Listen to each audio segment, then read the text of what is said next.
Distinguished guests, ladies and gentlemen, welcome to the 214th Officer Basic Course Graduation Ceremony. I'm Lieutenant Colonel Melvin Williams, the Associate Dean for Students here at the Judge Advocate General's Legal Center and School. Today, we recognize 97 outstanding attorneys who will soon be certified as Judge Advocates. Today, we also welcome friends and family to the Judge Advocate General's Legal Center and School for this very special event. Thank you for your support. Thank you for everything that you have done for your loved ones, because your encouragement, your support, and your love were key ingredients for them to make it to this point today. Please stand for the entrance of the official party.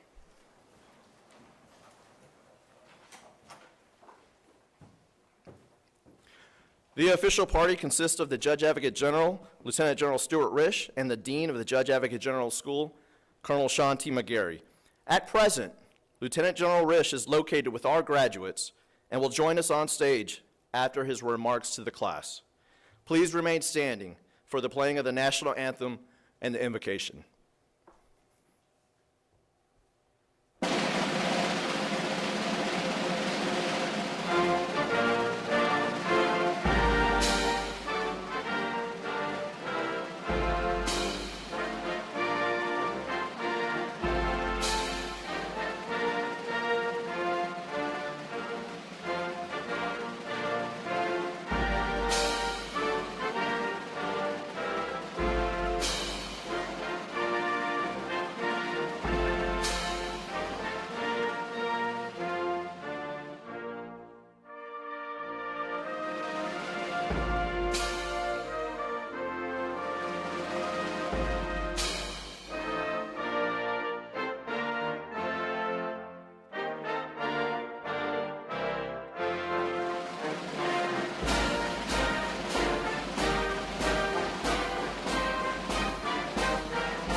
Chaplain Bryce Mitchell will now give the invocation.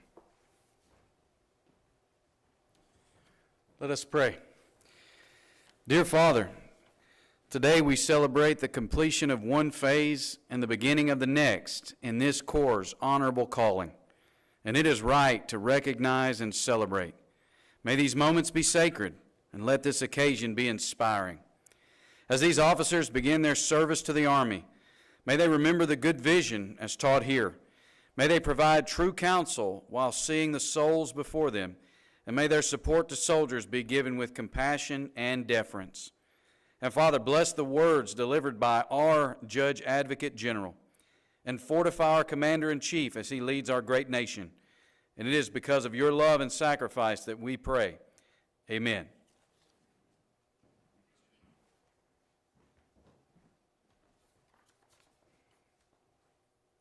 Please be seated. It's now my pleasure to introduce the Dean of the Judge Advocate General School, Colonel Sean McGarry. Hello, good morning to the friends and family of the 214th Officer Basic Course. I wanted to start today by saying thank you to you. Thank you for your continued patience as we work through our evolving COVID protocols. And more importantly, thank you for joining us here today, whether it's in person here in Decker Auditorium or joining us remotely from some other place around the world in a show of support for your member of the 214th. That support is and continues to be very important. And I mention it deliberately because when we talk about being in the JAG Corps, we talk in terms of family. And we know that if you are the kind of person, or somebody's the kind of person, who is eventually going to progress to walking across this stage at some point, they more than likely got their foundational start with values and support from family and friends that they had before they came to us. So for starting them off right and continuing to support them, thank you. Thank you for developing them. Thank you for sharing them with us.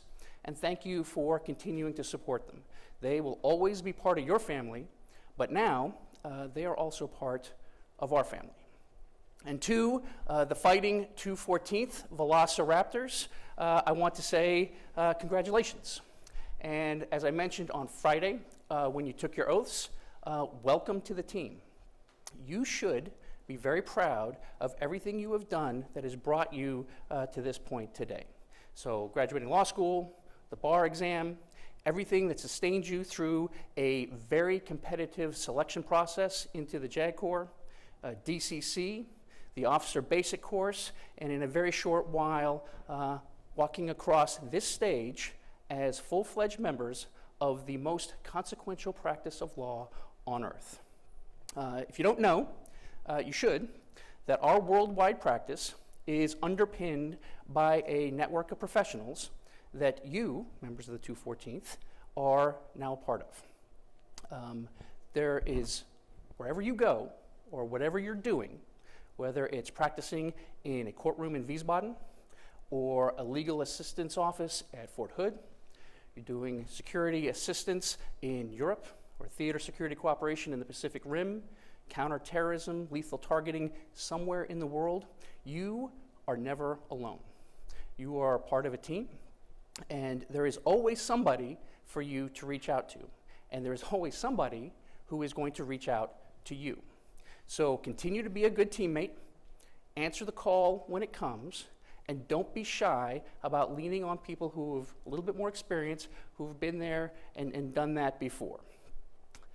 It's what makes us the gold standard for legal support. And through all of that, the other thing I hope you'll take away from your OBC experience is an appreciation for our 4 constants. So it's mastery of the law, servant leadership, stewardship, and principal counsel. It's not just what we do that's important, it's how we do it. Taking the time to be involved, to devote to personal interactions, whether it's with your office or whether it's with your clients, whoever that may be, whether it's a commander, an individual service member, or a military family. You take the time to learn more than just the law and be involved in those where the rubber meets the road issues, you will find that people will come to you as a trusted advisor on more issues than just the legal ones. And again, our 4 constants, it's not just what we do, it's how we do it. It's not just getting to yes, it's getting to right. It's because that's who we are, and that's who you are. So, Velociraptors, congratulations. I look forward to seeing you out and about around the force. And of course, we will remember no laws without claws. So, Lieutenant Colonel Williams.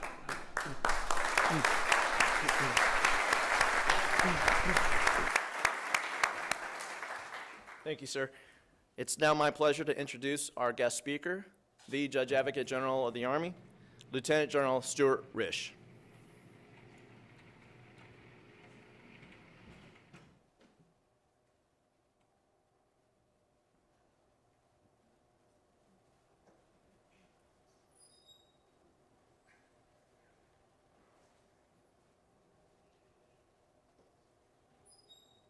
On the same sheet of music, and I'll look for any signs from you if we're not. So, first and foremost, to our parents, to our spouses, our significant others, our brothers and sisters, our children who may be over in Decker. I apologize for not being there with you today, but I will tell you that, as I mentioned to the staff here, probably 80 to 90% of my comments are going to be directed to the students here, and I wanted to be able to look them in the eye when I talk to them, but I wanted you to hear what I have to say to your loved one as well, and I think that's important as well. So my first comments will be directed towards our families back in Decker, and they're really going to echo what our dean, our fabulous dean, had to say. Great minds think alike, and his certainly is on par with mine. I don't know that we can thank you enough for loaning us, sharing with us, giving to us.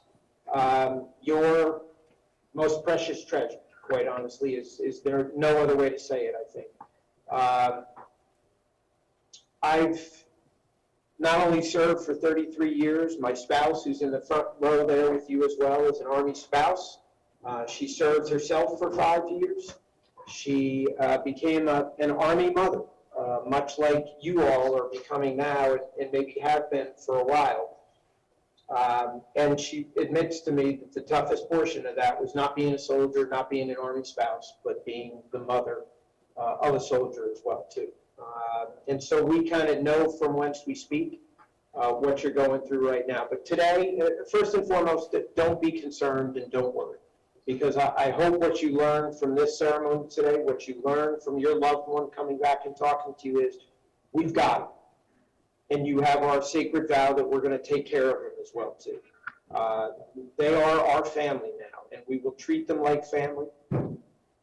We will train them, we'll educate them even more than we have right now. We'll properly resource them, equip them. We'll give them the direction and the guidance, but we'll give them the freedom to run and do the great things that we know they're going to do. So I just wanted to say that to relax you. As I told the students before, I sat in this room where they are. The room where you are sitting right now, family members, didn't exist. It was built in the construction while I was in the basic course. Makes me feel really old that was being built when I was in the basic course.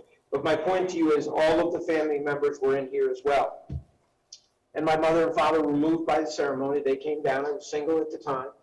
So they were my family members that were here. And afterwards, the commandant of the school, Colonel Crean, Tom Crean, just walked over to them and grabbed them and just made conversation. He asked simple questions like, where's your son headed off to? And when they talked, indicated, oh, it's a great place. He's got great leaders there. We're going to take wonderful care of him.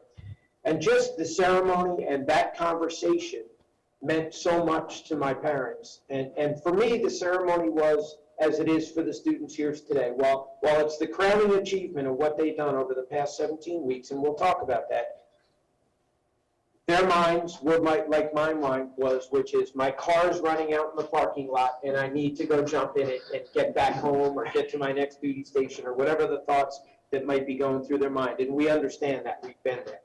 But for their parents, their loved ones, as I've tried to explain, that's a different. This is a moment of pride. It's like a graduation from high school. It's like a graduation from college. They've been away from you for a while. And you're concerned about their well-being, as my parents were, probably 10, 15 years in, and probably even when I hit the 30-year mark, they were still concerned. That's what we as families do. We love our folks and we're concerned about it. But this is a big day for you, and I wanted to make sure that you understand, as Colonel McGarry talked about, we could not be more appreciative of everything you've done for them to get them to this point in their lives, to be that shining light, that guiding force, that gentle hand that pushes them, to raise them, that they're people who are willing to wear the cloth of their uniform and to put themselves in harm's way if necessary to defend our very way of life. And some might think that's gone over the top, but I'm here to tell you, for 33 years, that's not. That's exactly what we do in the United States Army. And so these are special people that you've raised, and we really appreciate everything, whether you're a mother, father, sister, brother, spouse, significant other, children, and so forth. We certainly understand and we appreciate everything you've done. And I'm going to ask the class right now to join me in a rousing ovation for everything that you've done.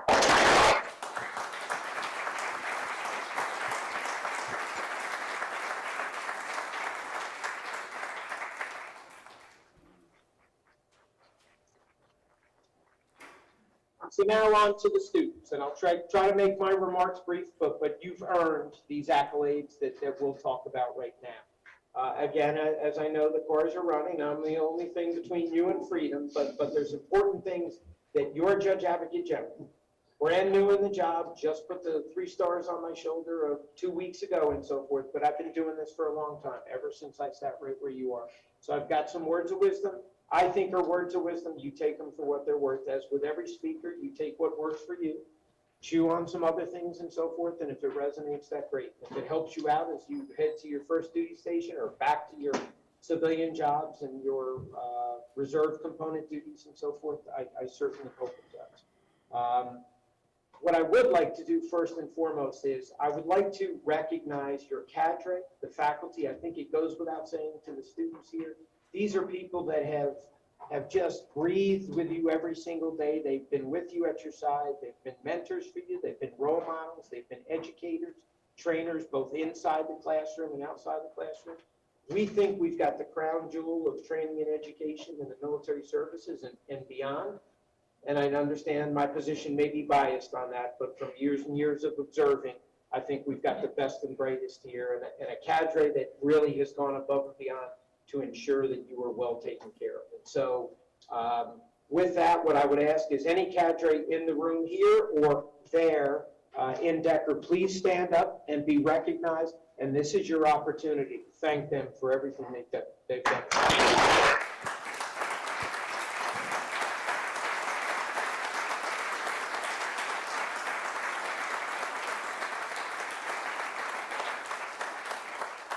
Well done, as usual, to the LCS staff and faculty for everything they've done. Two other groups I'd like to thank right off the top, and that is I know that at least 2/3 of the people sitting in this room are our reserve component brethren. They're our brothers and sisters. They have grunted and groaned with you. They've crawled through the mud. They have done late night studying and so forth, and now many of them will go back to their civilian occupations and just do incredible things. And I'm known for saying this, but I say it over and over. You're amazing, and you amaze me. True citizen soldiers, and what it means to be a citizen soldier in this environment is to do the things I just talked about, to go home and have that full-time job, but then still find time to serve in your reserve component capacity and do all those things nights and weekends and a couple weeks during the summer. For some of you, if you haven't already, there'll be deployments, there'll be mobilizations to either go and backfill folks who are deployed or go to a special, unique job that we need some of our reserve component people to do. And you'll be on active component for a while and so forth. But I am humbled and amazed by what you're capable of doing, and just the mere fact that you took the 17 weeks off to come and get the training that you got here right well. Job extremely well done, and I know you're going to go on to do great things. To our international student, where is our student from Indonesia? So thank you so much for joining us. We typically have more international students in our courses, but everyone that we can get is truly an honor. I hope that you feel a sense of gratitude, appreciation, but just as we do as well, for having your unique perspective here. And what you'll learn, if you haven't learned already, is the bonds that you create with our international students are going to pay dividends down the road, because we'll see each other. You will see each other one day. Just like in our sister services come and serve here. You remember, I think the Army-Navy football game is a great example. You're on the gridiron, you are fighting it out, tooth and nail, but when the game is over, you're all back on the same team, because we're going to have to go fight and win the nation's wars together, and we'll do it with our allies as well, too.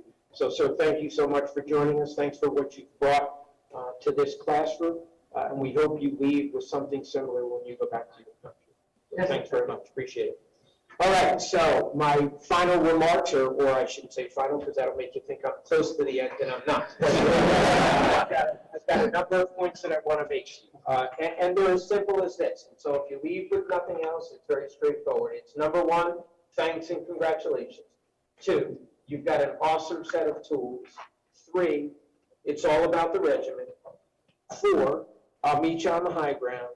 And 5, what's on your leader's bookshelf. And once I get done with those, you're done, and we'll get out of here. So the first is, again, just to thank you, okay?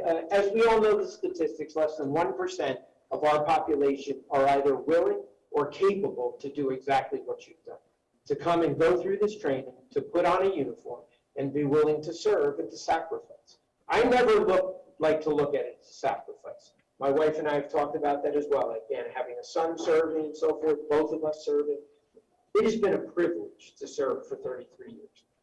Have there been hardships as well? But any job that you do that's a job worth doing is going to have hardships in it and so forth. Unique in the military? Absolutely. But we don't look at it as anything that's been difficult. We look at it as opportunities that we've been given to travel and see the world, to do things that I would never have done in any other capacity. And I certainly hope you feel that way now, and if not, that you'll continue to, or begin to feel that way when you get to your first duty stations.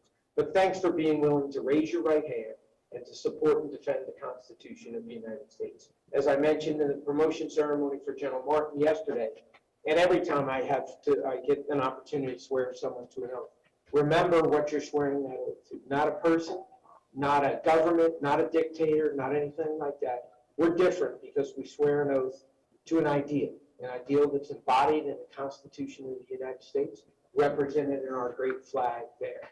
And that, again, while that might sound a little hokey, a little over the top, I firmly believe it, and I certainly hope you do as well, too. So thank you for being willing to do that.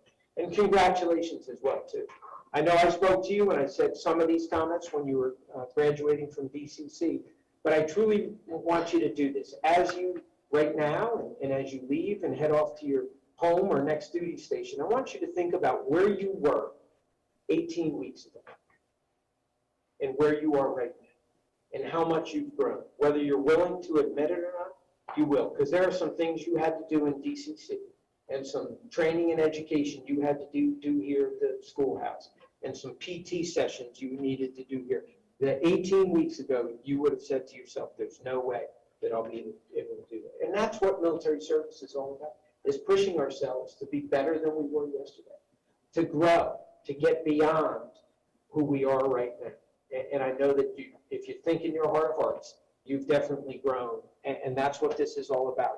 The military is all about going through some hardships in training. It allows you to bond together as a classroom and form relationships. I will tell you that I went through this 33 years ago, and those folks that I went through, many of them, still my best friends, without a doubt, and still stay in touch with them. I'm the last man standing. I would hope as TJAG, I'm the last man or woman standing from that course. But it was a great course, and I guarantee you, you'll see each other again, whether it's in short courses or for the graduate course about the 7-year, 8-year mark, where you come back here for a year to Charlottesville. You will see some of these bright, shining faces again. So thanks and congratulations. Second, you've got an awesome set of tools. Well, if you know the movie Fast Times at Ridgemont High, and I know I'm dating myself, when Spicoli crashes the car, he says, don't worry, my dad's got an awesome set of tools. And that has always stuck with me, because I think about, right now, if you're honest with yourself, you're saying, I'm headed back to my first duty station, or I'm headed back to my job where I might have to mobilize or do some things as a Compo 2 or Compo 3 soldier. And you probably have a little doubt in your mind, a little question, am I up to the task? What's waiting for me there when I get to my first duty assignment? And I just want you to take a deep breath and relax, because that's what this 17 weeks has been all about, is preparing you as well as we can for all of the challenges that lie ahead. And they're great. It's fun.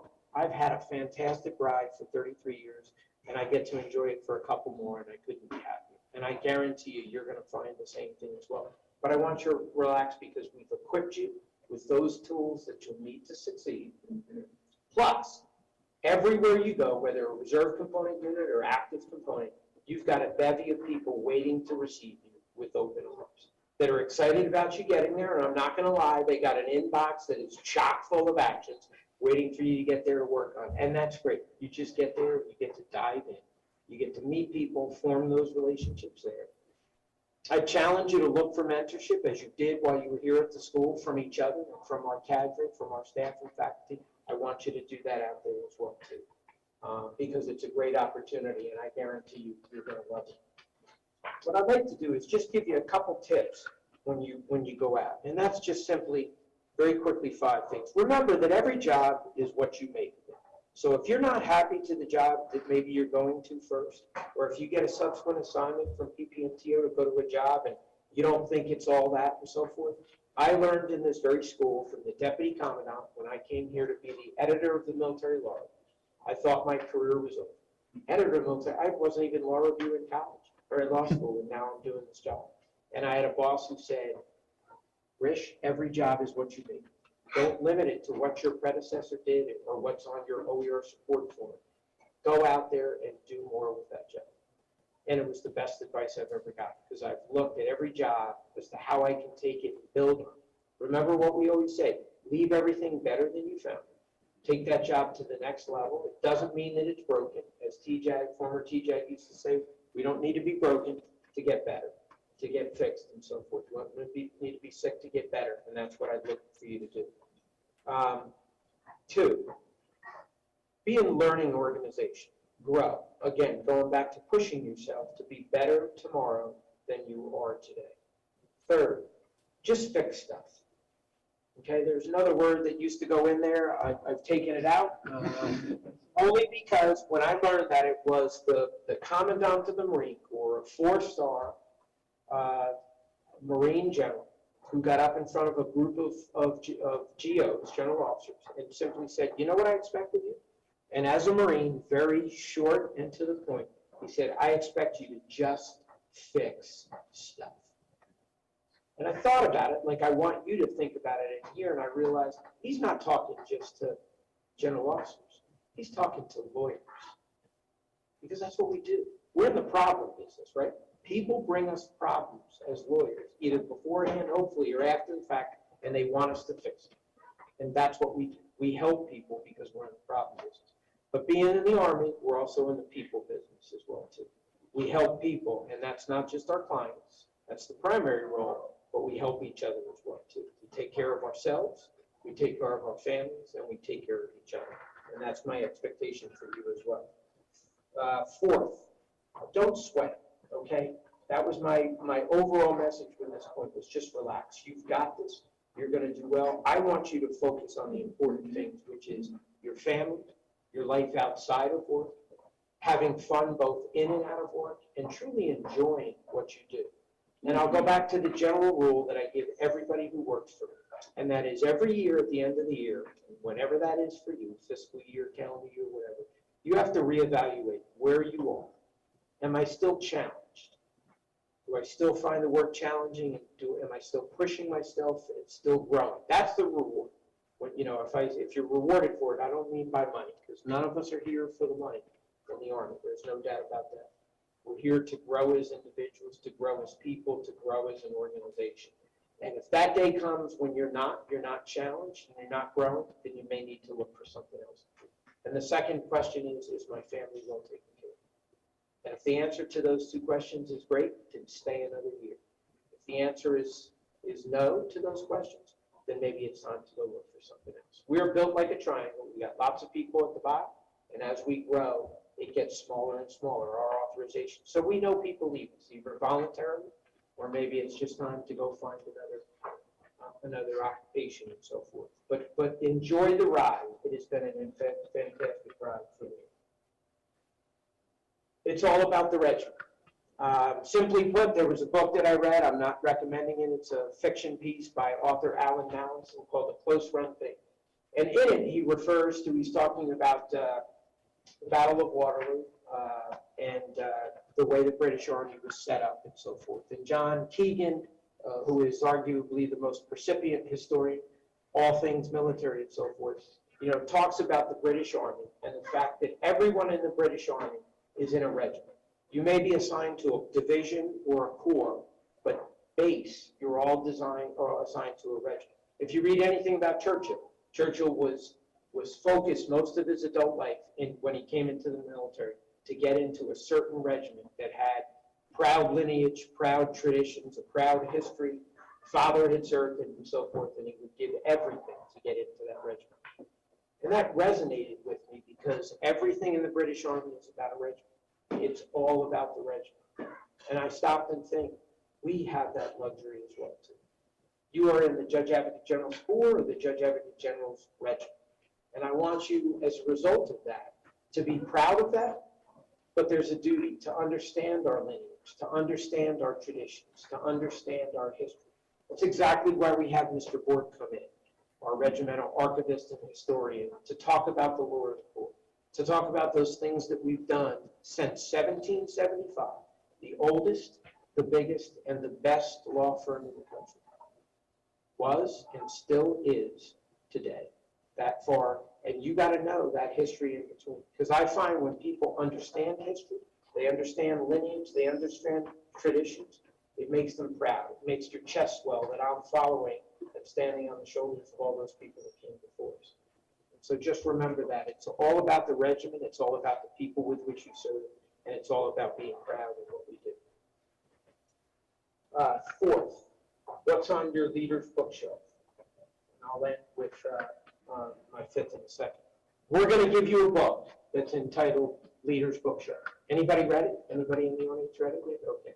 I know the schoolhouse cringes when I make this promise, but we will put that book in your hands. And what I love about it, it's a book that's authored by Admiral Stavridis, a 4-star Navy admiral, was Supreme Allied Commander, just a brilliant guy. You'll see him on talk show, a brilliant officer, and a brilliant leader. But he got the idea to go out and poll, because he loved to read, poll any number of senior leaders, active serving 3 and 4 stars, and then retirees. What is your favorite book? And he got 100 of those books, and then the person that recommended it would write a synopsis of it.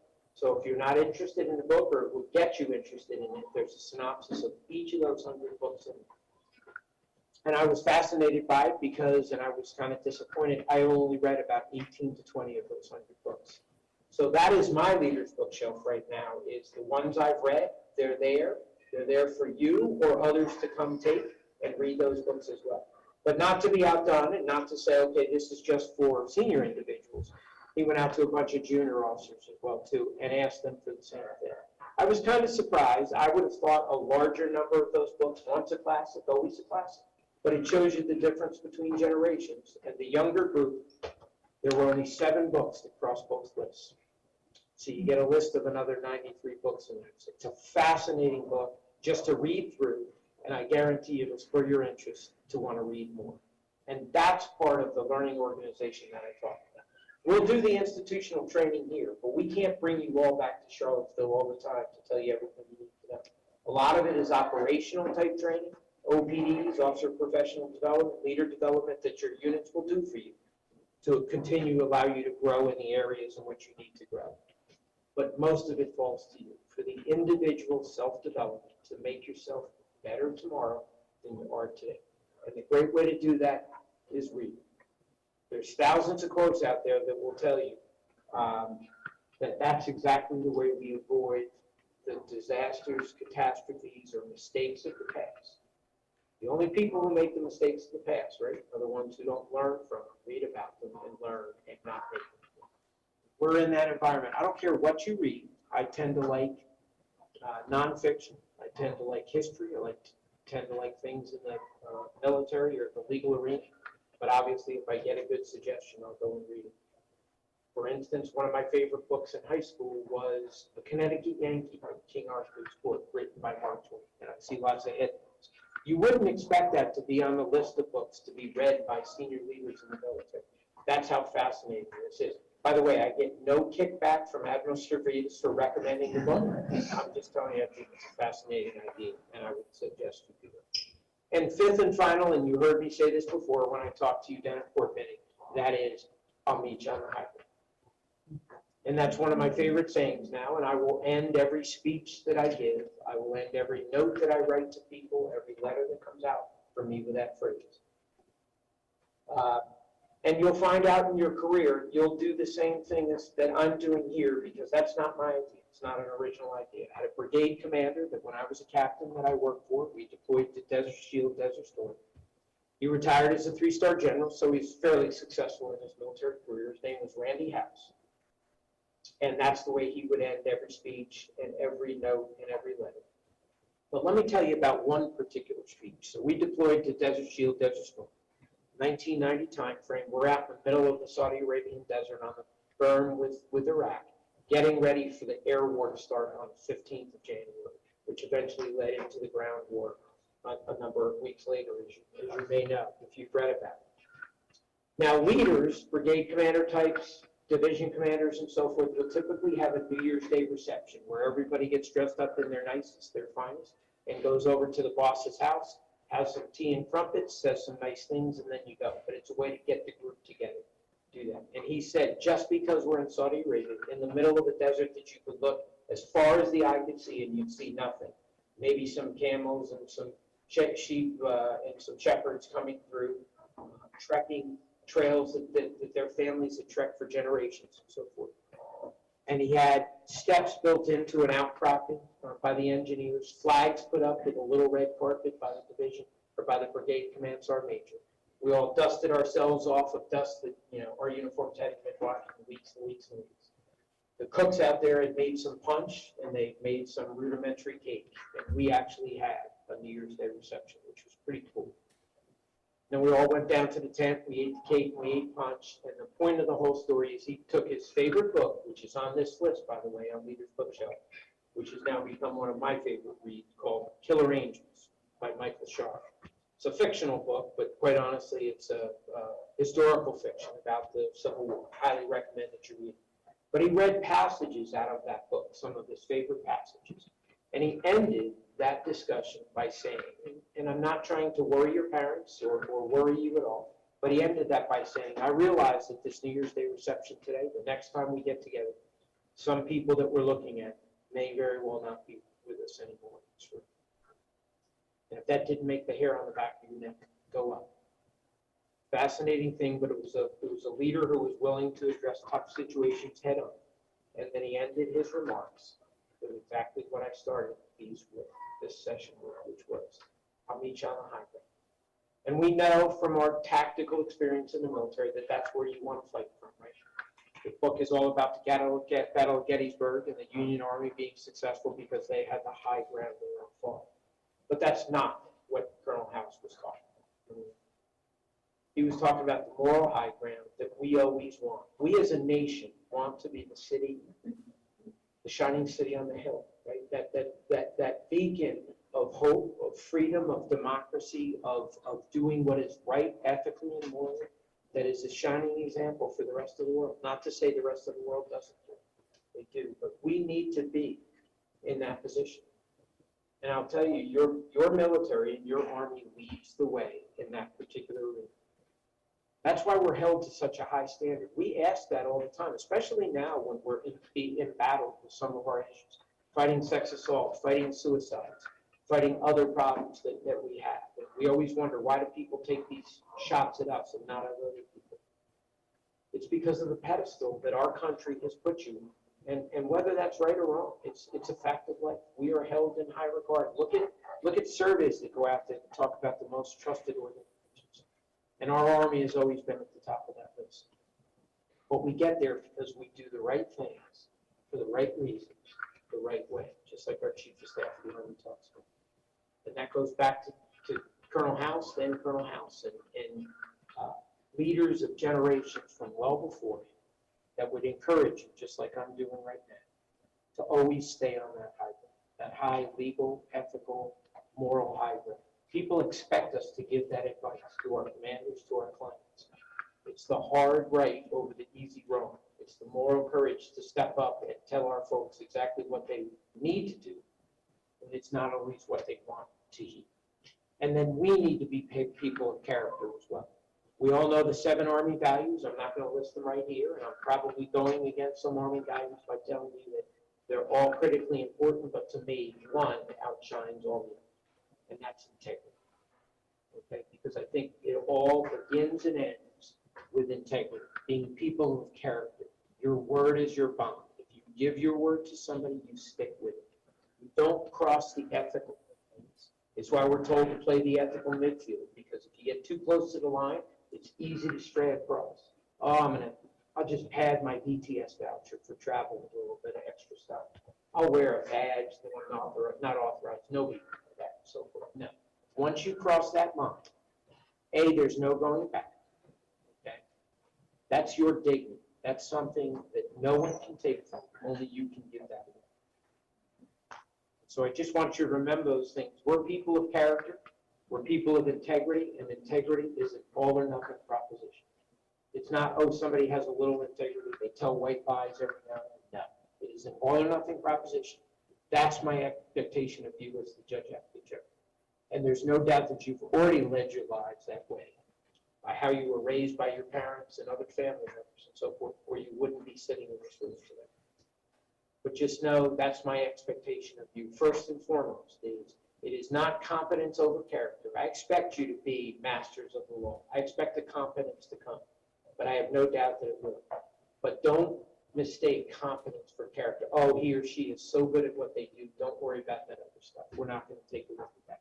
Character matters first and foremost. And I expect you to be, if you're going to wear this uniform and be in our regiment, our proud regiment of traditions and history and a proud lineage, then you're going to continue to uphold that. I have absolutely no doubt that you will.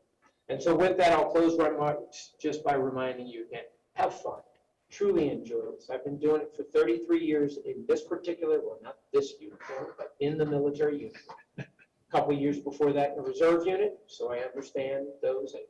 I know from whence I speak. I served for 4 years doing that as well too, and loved every minute of that, and then some time in ROTC as well. So I've been in this uniform over 40 years, and I hope that you get to have a career that long because I've enjoyed every single minute of it. But it is my honor to stand in front of you. It's my honor to watch you go across the stage and congratulate you for what you've accomplished. But as I tell everybody else, you've earned this graduation day and everything that goes along with it in spades.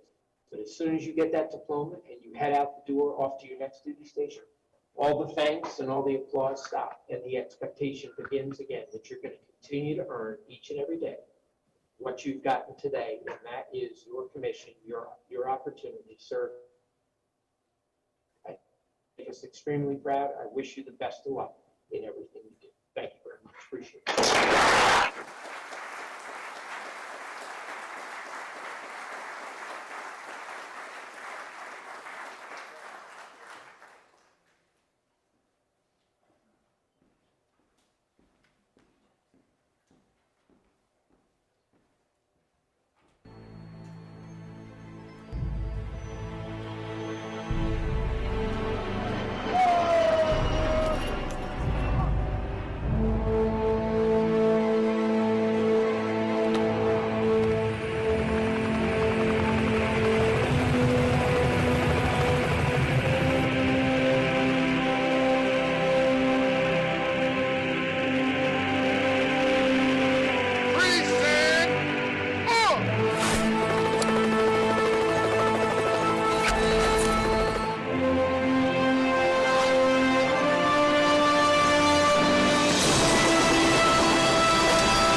My first 4 years will be very different from your first 4 years.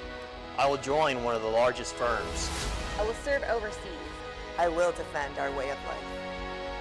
I will stand up for those without a voice. I will serve the Army family and the American people. I will be challenged like never before. I'll be an attorney, a judge advocate, an officer in the United States Army. What will you do with your JD? Will you litigate? Lead a team? Be a decision maker? Defend our Constitution.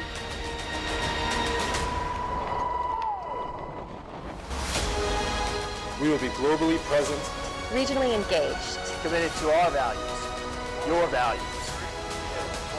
How will you serve your community? We are family. We are the Army family. We are family. We are. We are the Army family. We are the Army family.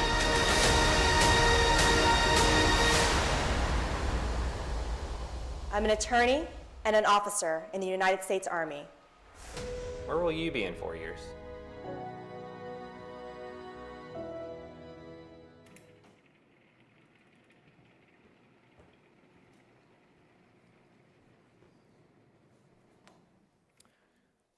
Please stand as the official party rejoins the ceremony on stage. At this time, Lieutenant General Risch and Colonel McGarry will present diplomas to the graduating class. I ask everyone to withhold your applause until all diplomas have been conferred.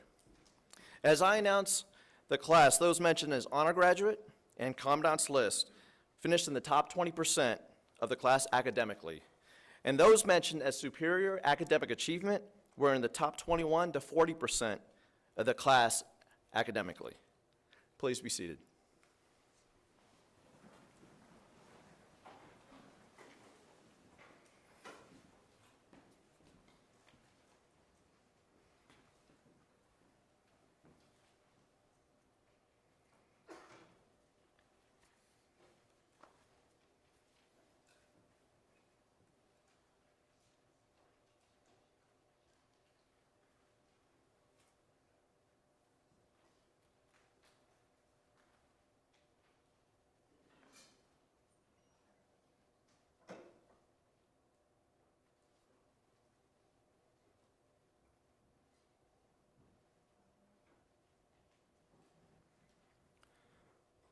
First Lieutenant Joseph R. Neely, distinguished graduate and recipient of the following awards: the American Bar Association Award for Professional Merit for the highest overall class standing, the Judge Advocate General School Award for distinguished accomplishment for the highest class standing in national security law.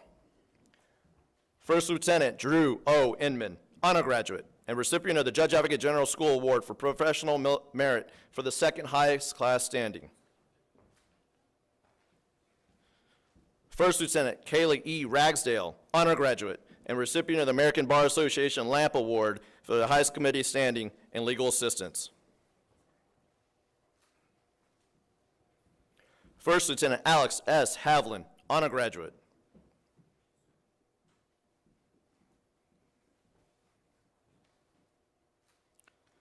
First Lieutenant Richard S. Kelly, honor graduate and recipient of the Judge Advocate General School Award for distinguished accomplishment for the highest class standing in contract and fiscal law.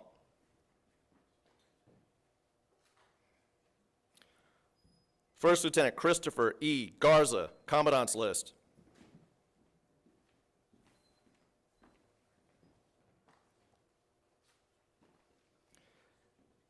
Captain Matthew S. Bozakowski, Commandant's list.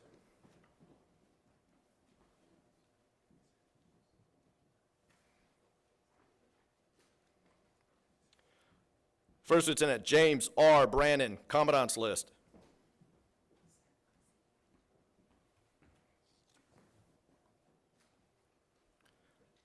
First Lieutenant Patrick M. Grove, Commandant's list.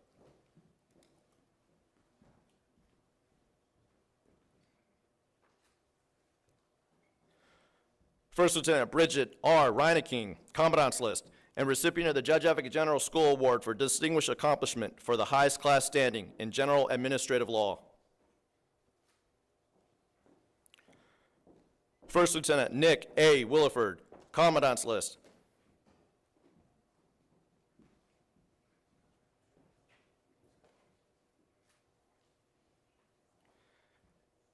Captain Dominic J. Fiore, Commandant's list.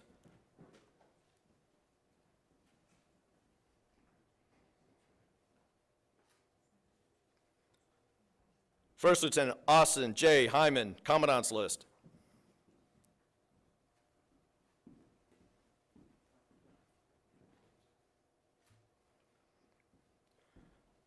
First Lieutenant Christian J. Robinson, Commandant's list.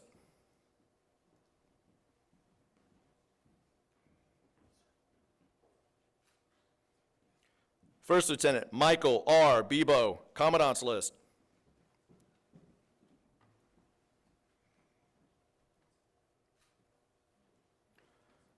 First Lieutenant Joseph M. Sandman, Commandant's List.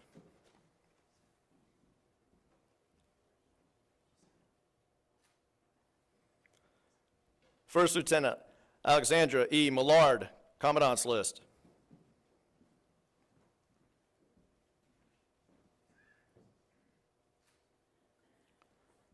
First Lieutenant Brian E. Lucas, Commandant's List.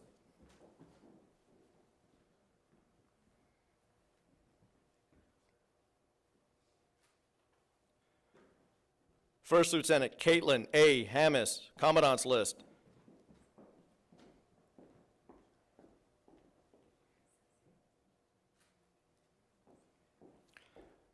First Lieutenant Linda J. Aguilera.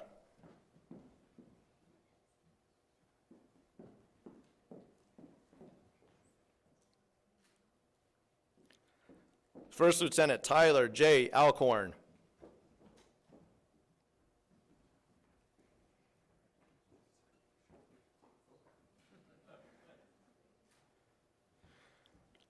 First Lieutenant Sylvia L. On, Superior Academic Achievement.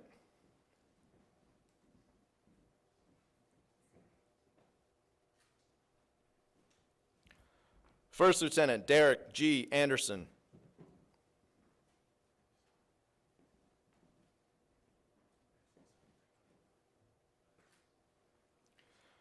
First Lieutenant Pierce K. Babarak. First Lieutenant Babarak is a recipient of the 214th OBC Leadership Award as voted on by his peers for outstanding leadership throughout the course.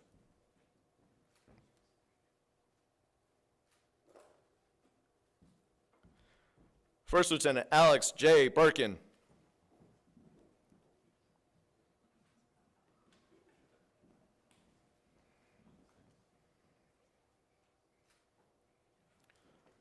First Lieutenant Travis A. Braun, Superior Academic Achievement.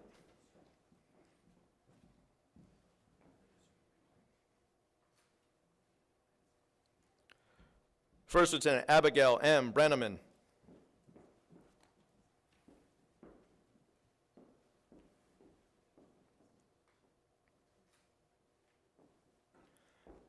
First Lieutenant Rachel K. Boltman.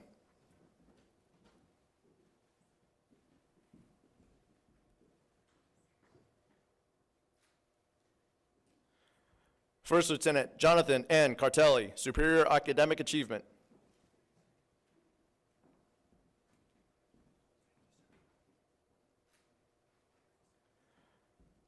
First Lieutenant Sarah Tate Chambers, Superior Academic Achievement.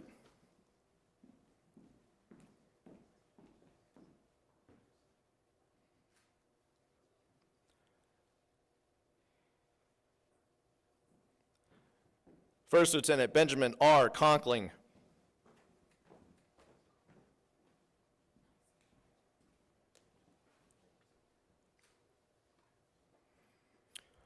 First Lieutenant Gregory G. Costa, Superior Academic Achievement.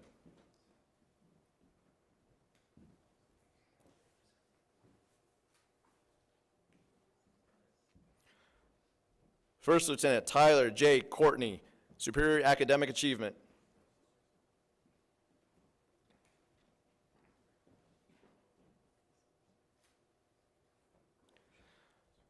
First Lieutenant Catherine M. Cuff.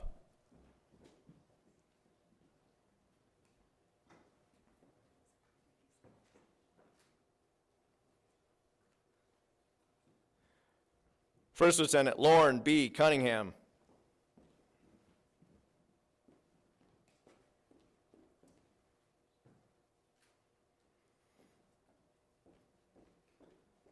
First Lieutenant Tyler D. Davis.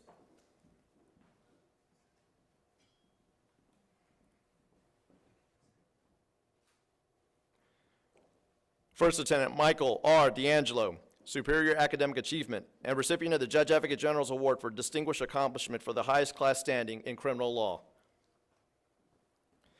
First Lieutenant Lindsay M. Defer.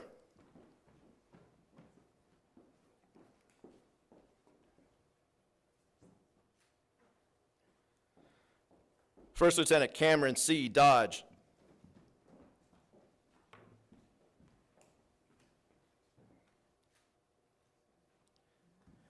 Captain Dominique Dove.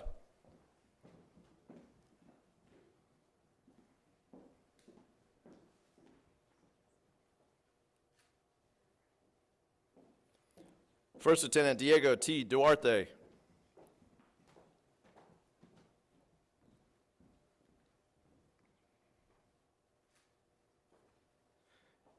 Captain Mitchell S. Duckworth.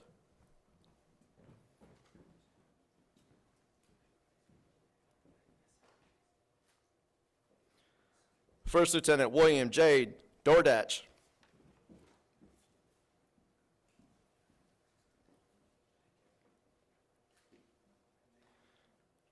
First Lieutenant Byron C. Foote.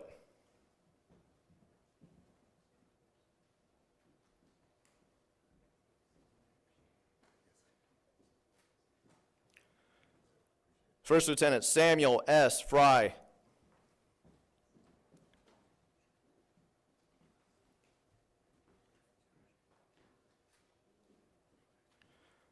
First Lieutenant Melanie L. Gearhart.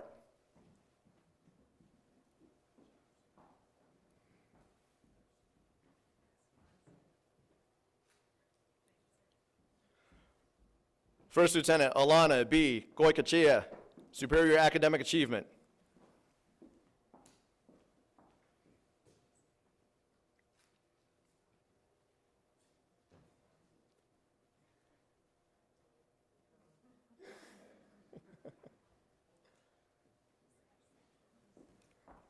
First Lieutenant Michael K. Green.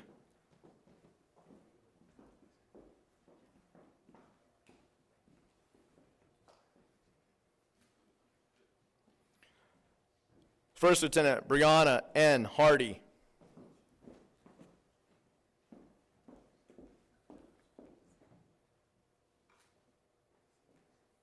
Captain David G. Hassan, Superior Academic Achievement.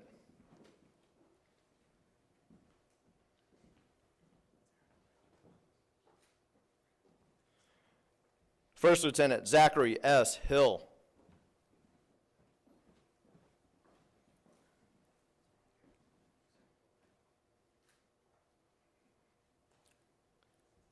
First Lieutenant Kayla S. Holman, Superior Academic Achievement.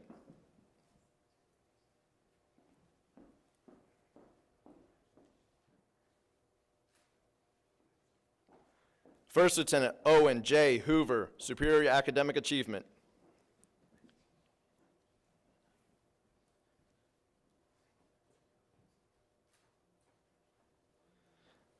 First Lieutenant Anna G. Hurst.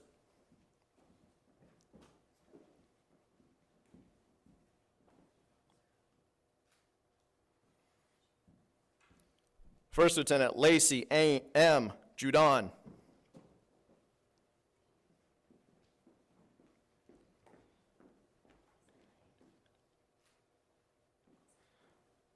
First Lieutenant Shannon L. Kennedy.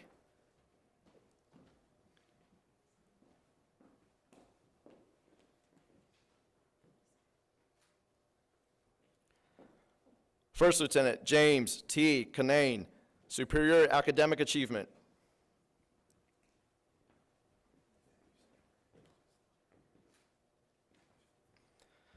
First Lieutenant Kevin C. Klein.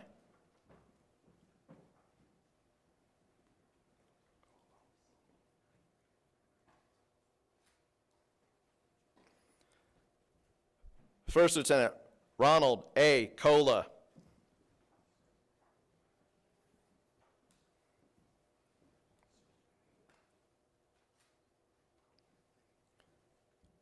First Lieutenant Kevin W. Lee.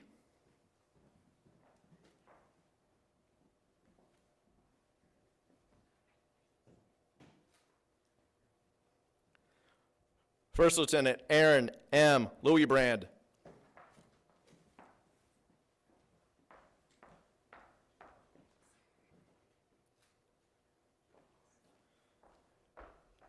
First Lieutenant Jimmy Son Lee.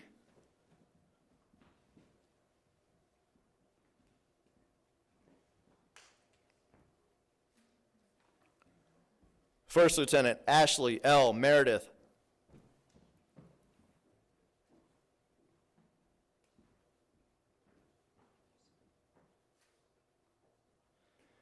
First Lieutenant Luke P. Miller.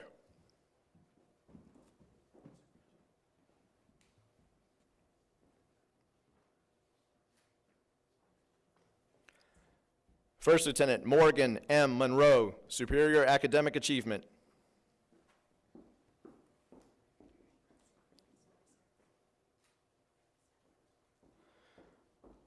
First Lieutenant John W. Nobrega.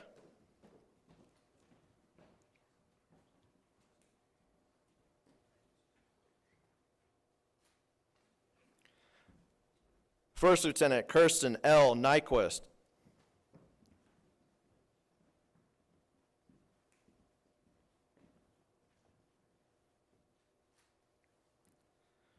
First Lieutenant Katie L. Ocampo, Superior Academic Achievement.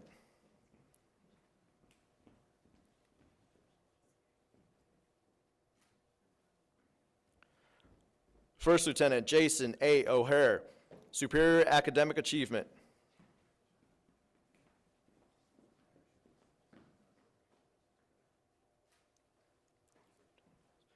First Lieutenant Jess A. Ordonez.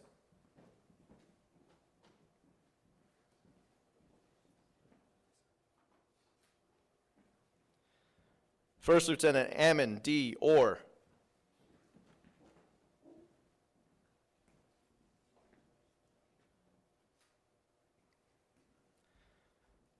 First Lieutenant Trevor A. Packard.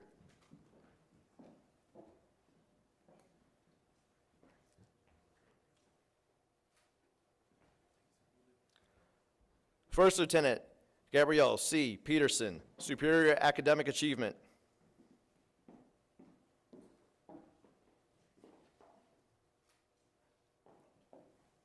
First Lieutenant Timothy J. Fund.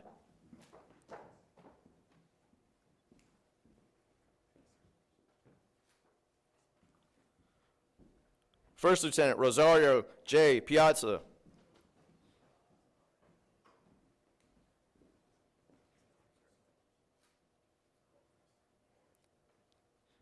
First Lieutenant Trevor R. Poe.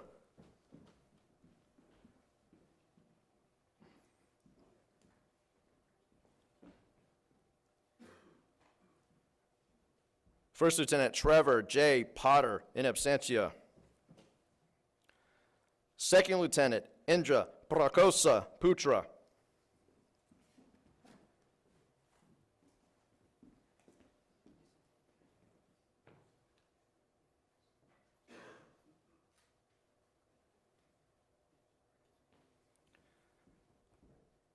First Lieutenant Caitlin N. Cuvis.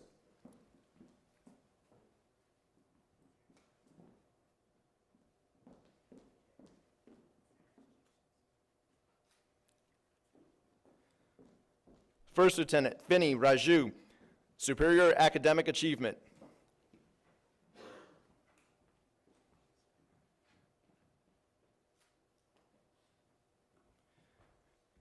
First Lieutenant Brianna E. Robbins.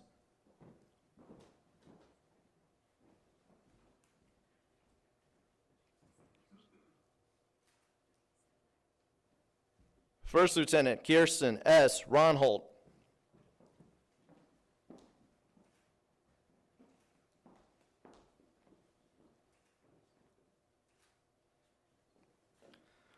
First Lieutenant Jomar Rosado.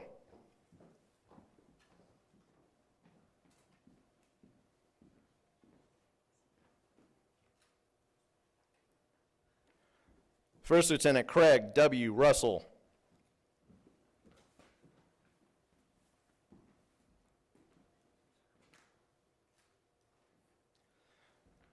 First Lieutenant Conrad M. J. Sawinski.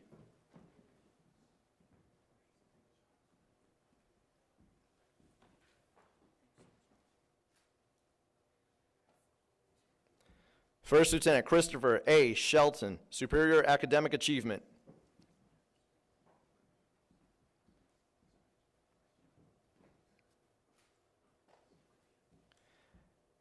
Captain Wesley P. Shines.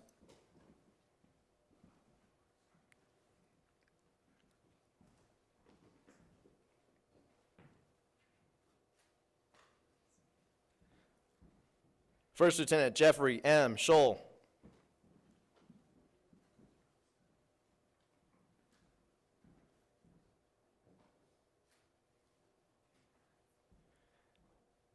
Captain Joshua B. Tarski.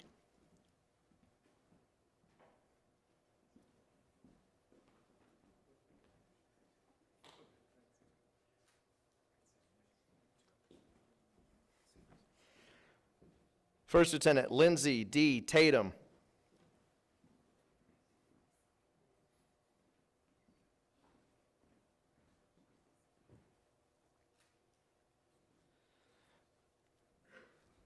First Lieutenant Emily C. Thacker.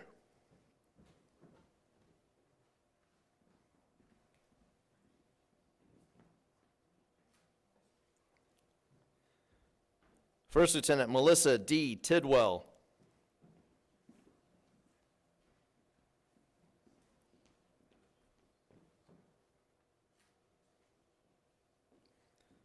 First Lieutenant John H. Travers.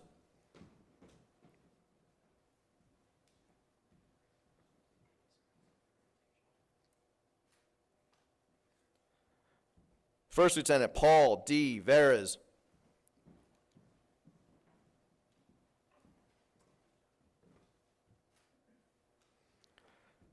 First Lieutenant Aaron P. Wanger, Superior Academic Achievement.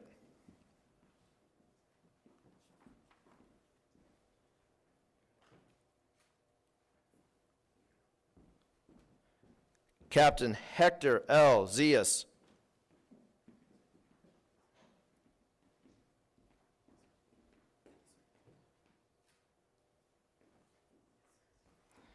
First Lieutenant Melissa D. Zigrang.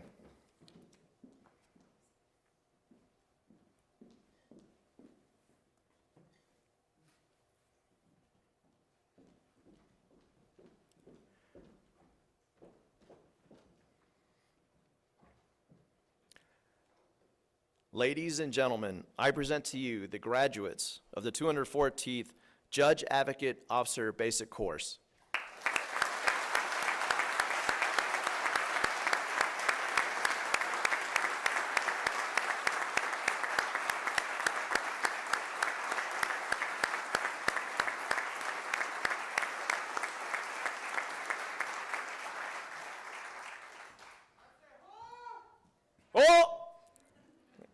Thank you. Ladies and gentlemen, at this time, I would like to recognize my outstanding team in the student detachment.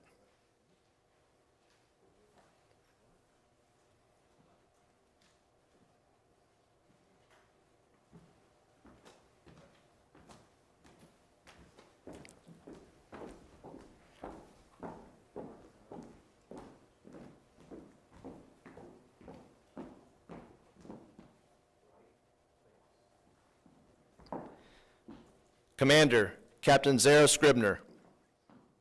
Executive Officer, Chief Warrant Officer 2, Michael Hayes. First Sergeant Sierra Caldwell. Operations NCO, Staff Sergeant Marcus Bennett.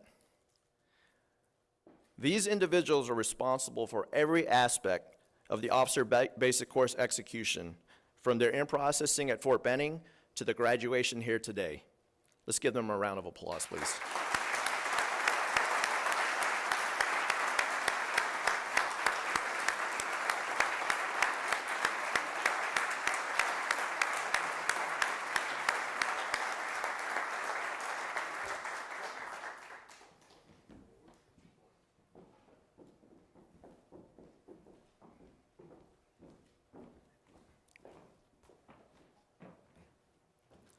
We are fortunate to have one of our international students as a member of the fighting 214th Officer Basic Course.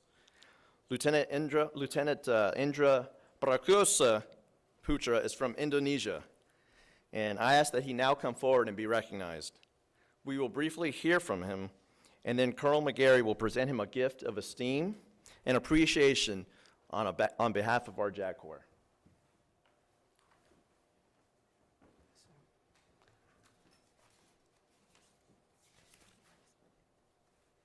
So,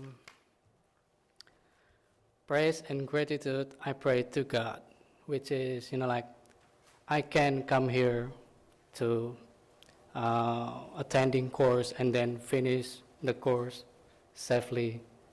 Like in my country for J Corps, it's like very a few opportunities to get overseas. And now I'm here. I'm thankful to God. And then I will say thank you to U.S. government and Indonesian government who gave me some great opportunity to come here to attending this course. Like I said before that J Corps in my country is like a few opportunities. So I'm grateful to be here. And then I will say thank you to the JAG, Lieutenant General Risch, and then for the staff, LCS staff, the Dean, Colonel McGarry, and then the Associate Dean, Lieutenant Colonel Williams, and then for all of my professors from criminal law and international law, contract and fiscal law, and administrative and civil law faculties. And for the student detachment staff, Commander, Captain Scribner, and Chief Hayes, First Sergeant Caldwell, and Sergeant Bennett. Thank you. And the last but not least, my peers, my friends, and then my IMSO, Mr. Larry Moore, my friendship force, Mr. Bing Spittler. Thank you for everything, taking care of me, giving me a good guidance, and everything while I'm here. It's hard to believe that I'm here with all of you guys, with my friends, And Indonesian Army believes that if we attending some specific events, for example, like this course, we are no longer friends, but families. So you guys are my families now. And I hope our friendship, our families, is not end in here, and it will be last forever. I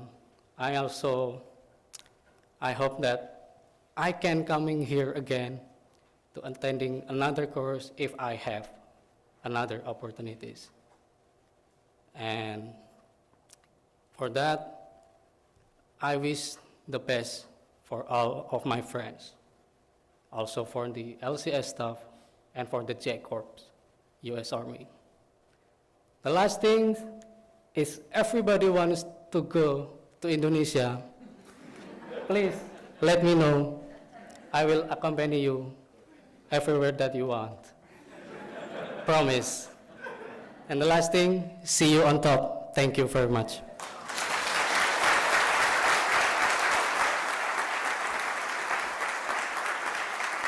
Thank you, Indra. You make a difference. You did a good job making this a better class for everybody. So, to our visiting family and friends, you may or may not know that we are in the land of Thomas Jefferson. His home, Monticello, is just down the road. Our JAG Corps, our regimental home, is on the grounds of his other university. And because of that, it's probably not a surprise, we have adopted some of his traditions. And one of them is the use of a cup shared with family and friends who were visiting. This is a replica of a silver cup that was designed in 1810 for that purpose. And Indra, I did want to say thank you, because your presence here and the way you participated made this a better and a richer course for everyone. And so you came here as a guest to the regimental home, but you're leaving as part of the family.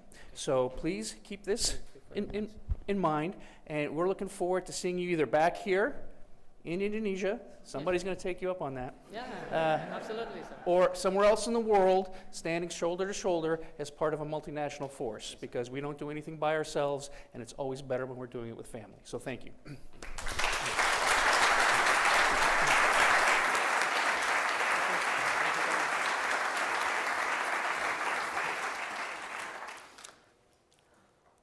Ladies and gentlemen, please stand for the singing of the Army song. The lyrics can be found on the back of your program.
Please remain standing for the departure of the official party.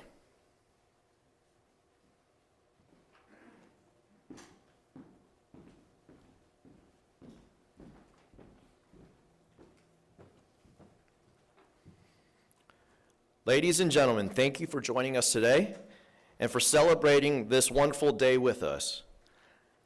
214th Judge Advocate Officer Basic Course, we're very proud of you. Good luck to you. You are dismissed.